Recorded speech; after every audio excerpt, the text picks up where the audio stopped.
ابو بکر وہ ہیں جن کو نبی پاک نے صدیق کہا، کسی مولوی نے صدیق نہیں کہا، نہ کسی پیر نے، نہ کسی عام مسلمان نے، بلکہ نہ کسی صحابی نے۔ حضور نبی کریم نے خود فرمایا انت الصدیق ہو، اے ابو بکر آج کے بعد تم صدیق ہو۔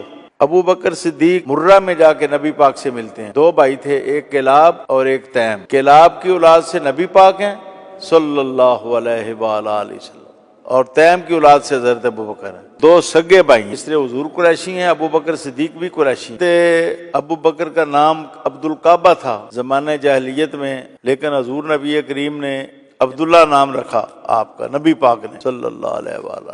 ابو بکر کو نیت ہے، ابو بکر، بکر کہتے ہیں جوان اونٹ کو، آپ جوان اونٹوں کی تجارت کرتے تھے۔ آپ کے ناموں میں ایک نام ہے صدیق، یہ حضور نبی کریم نے خود رکھا، فرمایا انت صدیق، آپ صدیق ہیں۔ جب حضور نے فرمایا کہ آج رات کو میں معراج کر کے آیا ہوں، مسجد اقصیٰ بھی گیا ہوں، ابو جہل کو موقع